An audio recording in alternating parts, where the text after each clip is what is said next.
Five Nights at Freddy's is the brand new movie that just hit theaters and Peacock today, Friday, October 27th. This is based on the video game series, which started back in 2014. The creator of that video game is part of the writing team for this movie as well. This film stars Josh Hutcherson as Mike, someone who was going through a tragic loss when he was a kid, and he's trying to take care of his daughter, sorry, not his daughter, his sister, Abby, played by Piper Rubio.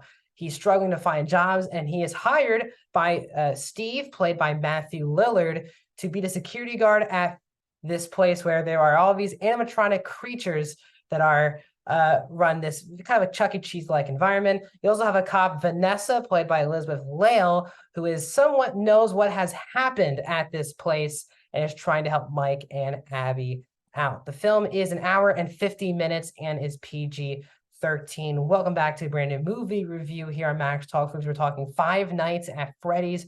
If you're new to the channel, please subscribe, ring the bell. I talk movies, TV shows, I do movie rankings, and I talk box office. So please subscribe, ring the bell. If you're new to the channel, comment down below. First of all, have you played the video games or not? Now, you know that's definitely a big difference for people who are watching this movie. Also, is with another big difference.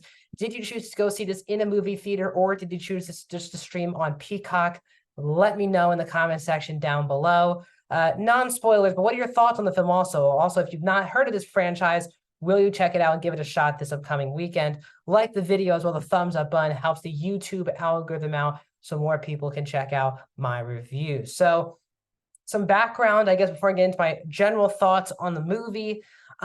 This is shockingly, even though I'm a big video game player myself, this is what I guess one of the missing things. I have never played Five Nights at Freddy's. Now, this is a pretty iconic game because it really started the trend of where we are now in gaming now 10 years later, where people like to watch other people game, streamers, things like that. And Five Nights at Freddy's was kind of the first major game that people wanted to watch other people play. I knew about the game, knew nothing about the mythology, characters, anything. I just knew of the game because the game came out when I was 12 years old. So I didn't know what demographic this was going to age on. And I'll tell you what, just again, for my movie theater experience, I went to a movie theater where most of the audience were teenagers, young kids, and college kids, and obviously their parents.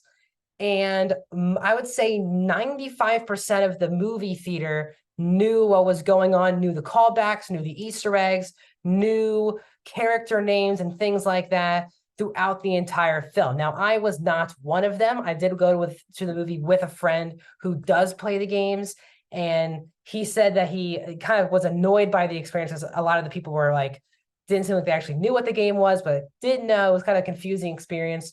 So he and I have very similar opinions on the movie, which I find it very interesting for someone like me who's never know what's going on as a part of as a property for Blumhouse, and a guy who does. So let's get into my general thoughts on this. So that's my perspective on it. I've never seen this game. And that's the part that I want to get into my review, which is I am never in a situation like this where I'm missing the boat of a particular fandom. Usually when I go see a movie or even now watch TV shows based on things, I'm usually 90% of the time, usually someone who's either read or played the video game or read the comics or this or that. And this is one of the times where I wasn't. For example, if you've watched my YouTube channel in January, I have played the Last of Us games multiple times, have watched the cutscenes multiple times. I knew everything that was going to happen, the Easter eggs, that was like what this is for people was what the Last of Us show was for me.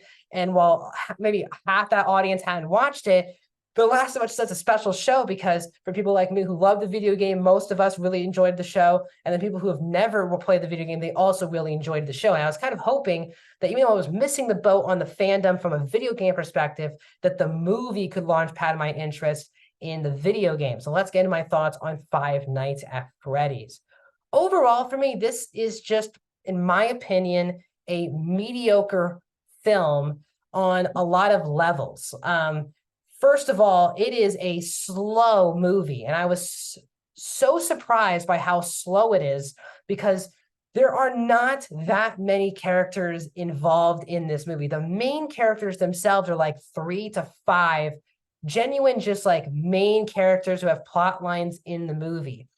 And when you have a movie of an hour 15 and your cast is not even an ensemble, it's 3 to 5 characters, that's where you want 90 minutes or just more fun things going on. But the movie is way more interested, in my opinion, in this family melodrama with Mike and his sister Abby, with Josh Hutcherson and Piper Rubio, than actually the animatronics. Like what I think what I was expecting of the movie was like the last 20 minutes of the film. But the first 90 minutes is not exactly what I thought I was going to watch. Because the last 20 minutes has obviously callbacks and Easter eggs, twists and turns, but really just fun action with clearly non-CGI at times, practical animatronic things. And that was what caught my eye with the trailers and things like that. But the melodrama with the family is way more in the movie than I thought. And it makes this a boring movie for the majority of it.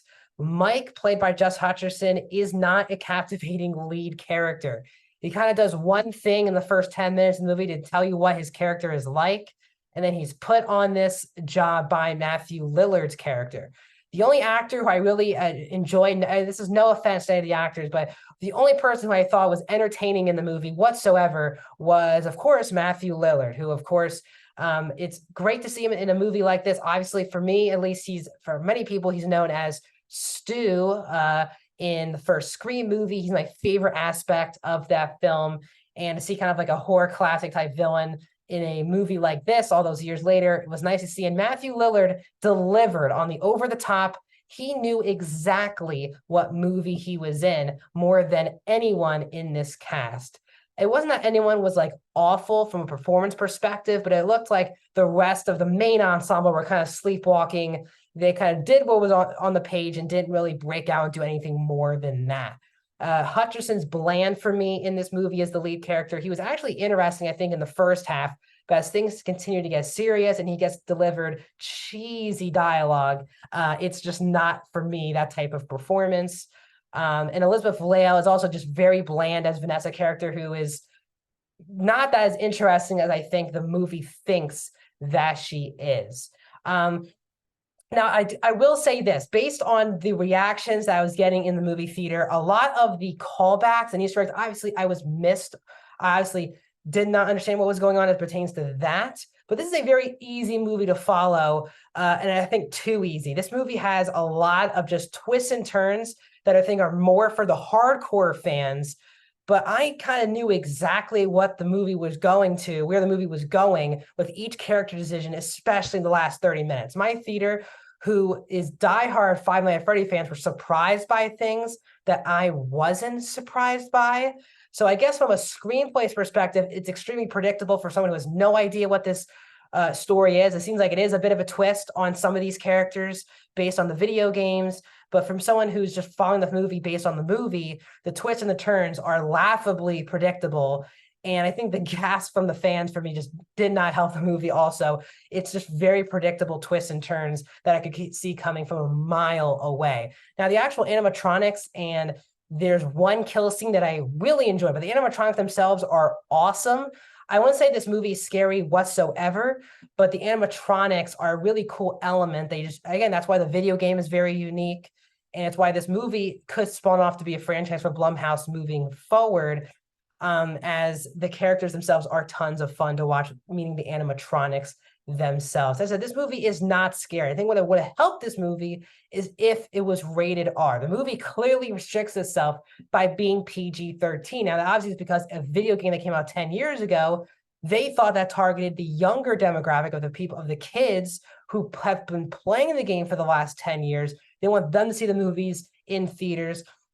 But instead of not going rated R, a lot of the kills are cheapened. 95, actually, it's only one kill that you can really see on screen during the movie. And I think if the movie had more of a slasher rated R vibe to it, I would have had a lot more fun with Five Nights at Freddy's, but it really does restrict itself by being rated R. Also, for me, it was a really well-made movie from a direction presented by Emma Tamney, especially because the movie really has two locations, really two or three locations throughout the entire movie. And you don't feel bored by the sets and the locations and the vibe that this Chuck E. Cheese-like place has. There's definitely a vibe. You definitely feel off-put by the situation that our characters are in.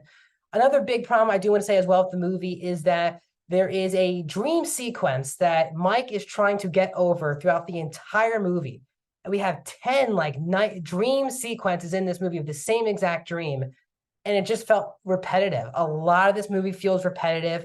I felt like this movie just didn't have enough in the can to be even an hour and 50 long. So overall, it's a very well-made movie with really cool animatronics that I think bring a different vibe to a horror movie. The vibe of the movie is definitely off-putting and uncomfortable to be in, and Matthew Lillard is a scene stealer in the limited time that he is on screen. But for me, bland actors and giving bland performances, in my opinion, to really bland characters on the screen. Again, I actually don't mind Josh Hutcherson, but on the page, it's a bland performance because it's also a bland character from the start who I just don't care about what happens to him or his really daughter throughout the entire movie, including Vanessa as well.